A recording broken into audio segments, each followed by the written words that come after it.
Hey, what's up guys? This is Anthony from Anthony's Customs, and for this review, we are looking at the Marvel Legends Mindless One Build-A-Figure, Marvel Knights, Marvel's Lady Bullseye. Some of these just get way too wordy.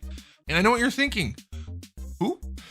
Maybe you're not. Maybe you know who she is. I'm fairly well versed in the characters that exist for Marvel. I don't read the comics, but I do read about the stories, and I have the encyclopedias because I use them for art reference and things like that. And I've never heard of this lady before, ever at all. So I want to do a question of the day right away. Did you know about her, and did you want a figure of her? This is not in any way me judging whether or not they should have made the figure. I'm just curious where you guys are at on that, because I didn't know she existed. It's interesting to me because she's actually one of the better looking things Hasbro has put out in a long time. And they didn't even try very hard. And I'm going to show you exactly why it's not hard for them to make a good figure. Right here. Alright, so let's go ahead and get it off the stand and take a closer look. Alrighty, so the first thing I want to do before we look at the figure is look at my package. It is the very nice Marvel Legends packaging.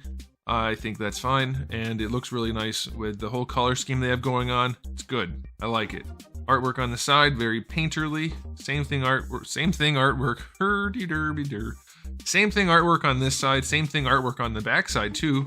Same thing everywhere, but it's nice enough. It looks good. Alright, and it gives you a little blurb about the character that could basically apply to everyone other than the contract killer part, and that she doesn't like the hand. Otherwise, it's secret identity, martial arts prowess, vendetta. Okay. Anyway, I'm just guessing she's not the most popular character, but who knows? Let's take a look at the figure. This one stands roughly, let's say 6 1/4, not counting the full bun. That thing right there. And that's gonna be roughly, we'll just call it 16 centimeters. And here she is up against good old Darwin. Sizing is reasonable. Okay, we did question the day, so let's dive into the aesthetic. I don't believe this body features any new parts. And this is why I say it's not hard for Hasbro to make a good release. This figure is a blank body with some paint, new head, and accessories. And in a lot of cases, this being a good example, that is all you need. The paint on the figure needs to be good. Let's see if the paint's good. Let's start with the leg. It's not perfect. You can see there's a line right here. A little bit of a blemish. Not a blemish, but like a space where they started the paint. A little bit of an overlap right there, but that's nothing. Who cares? That's tiny. The black lines are clean. The white plastic is clean. The circle is good. I guess it's just a big bullseye. It's very stretched out, but there's a bullseye there and then there's a bullseye here. So let's look at this one. It is also very clean. Not sure about the bullseye going on the boobage like that. Cool from the front. From the side, doesn't exactly look like a bullseye. It looks kind of like a cartoon duck. No one's gonna see that but me. Anyway, it's clean. It looks good. It's not perfect, but it looks damn good because what's there is well done. As far as I can tell, the black is what's painted on the torso. The whites are super clean. Actually, I think white is molded everywhere. And so the white's super clean. It's not a problem. It's not all blemishy like Fisk or anything like that. It looks good. The whites are nice.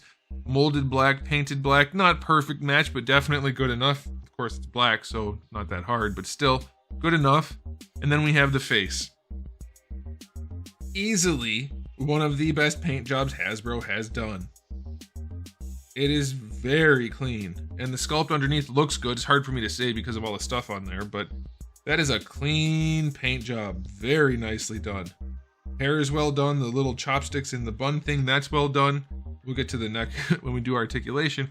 Aesthetically, it looks good. It is the newer sculpt, so it's a little bit better looking. She's still pretty lean, you know, but it's better looking. There's a little bit of shape to the thighs, good pinching in at the knees and ankles. It looks all right. You know, it's does have quite the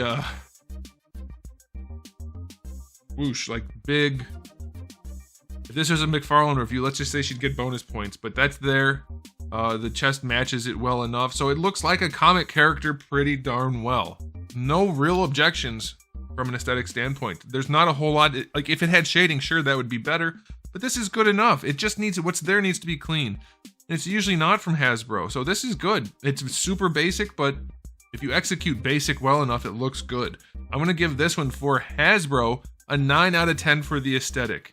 2 colors, not counting the details in the face and hair. 2 colors, and it's a 9 out of 10. Don't tell me I'm a hater. When they do a good job, I'll say so. They just don't mostly. All right, as far as accessories go, she comes with 2 useful hands on her in the package. One is the hold your sai this way hand, and the other one is just a regular gripping hand. Both have only horizontal hinges. That's kind of annoying. And then she does come with 2 fist hands. I'm going to start a petition that every single comic character that gets an action figure needs 2 fist hands. She does have those though, so that's good. And then she gets 3 weapons. Actually 5 total accessories. One being a katana, nice enough, it's basic but nice enough. 2 sais, done surprisingly well. The little cross at the bottom by the handle is really nice. Then we have her 2 fan weapons, like the Mortal Kombat lady. Nicely done. So 2 hands and 5 weapons. 2 alternate hands, 4 total. That's a good bunch of accessories. That's how every Marvel Legends figure should be. Accessories are cheap. Cheap enough that they can include more. 9 out of 10 for accessories. I mean, they could have done a little bit better, some vertical hinges and things like that, and, you know, maybe an alternate head or something. There's always more you can do for accessories. But this is definitely fine. So, perfectly good release so far. Let's check the articulation. I will have to call this out right away. You already saw it. The head doesn't sit on the body properly because Hasbro cannot figure out neck joints. So that's with it all the way forward on the joint. Clearly not right. People don't look like that. Going back. Clearly not right. People don't look like that. Can we get it to stay in the middle? If you're very careful, you can get it. No, it's still too far forward. Can we make it look okay? Not really. If you go just that far, it kind of looks better. But you can see the neck still doesn't go far enough into the head. And we do have definite lollipop. So Hasbro still can't figure out a freaking ball peg neck. It's nuts. But yeah, the hinge definitely works on this one. There's nothing to get in the way. Golly. It just totally dislocates. You could do that, I guess, but that doesn't really look much better. Goodness gracious. But yeah, she can definitely look forward and back. Of course, rotation side to side is not a problem. Definitely some leaning, but because of that lollipop, it's not great. Shoulders have full rotation, full on hinge, standard. Now standard. Full range of motion, though this looks like it's going to pop off the arm. That doesn't look good. It looks like if I just pull, it's going to come off. It's either going to tear or come off, so they just can't do a good job apparently, but let's see. Maybe it's still functional enough. Double jointed elbow should be fine, and it is. Plenty of range there. If you bend the bottom one first, you'll get better range. Let's try it. All right. Yep, perfectly good range. Can't ask for more than that. Looks better and is better functional than most figures they release. Better functional, that's definitely not words that should go together. All right, leaning back is all right. Not super far, but definitely far enough. Leaning forward, far enough. We definitely should have another joint down here, but for this setup, this is pretty darn good. I am not displeased with this. Definitely need another cut down here. Right here, let me zoom in. I'll point at it with the katana so my finger is not in the way. Right here, right at the top of the hip, you could easily add another cut. It's almost where the muscles would give it a good spot anyway. But right at the top of the hip, right at her waist, if there was another cut and a ball peg in there, this would be a very well articulated figure. At least for the waist up. Let's try the hips. Oh, Hasbro, what's the matter? Why? 45 degrees only. Hips are crap. Going forward, they do go up. Just a little bit better than horizontal, that's fine. Going back just a little bit, that's fine. Thigh swivel is fine. Double jointed knees, pretty good. I mean, good range there. Decent enough proportioning. Ankles go all the way back. We've seen this all before. Ankles work well. All right, so articulation on this figure, not bad. The hips blow big time. The neck is jacked up, but I think you could work around those problems well enough, and it's gonna look pretty good. I'll give the articulation a 7. Would have been a lot higher, but these hips suck, and the lollipop is bad, right? And then no vertical hinges for the wrist. Okay, time for a final verdict. This basic-ish design for a character that is definitely not A tier is one of the better figures they've released in a long time. In a lot of ways, because it doesn't take that much. Give us a few accessories, give us a clean paint job. That's really all it takes. I'm gonna give this release an overall rating of, for Hasbro, a 9 out of 10.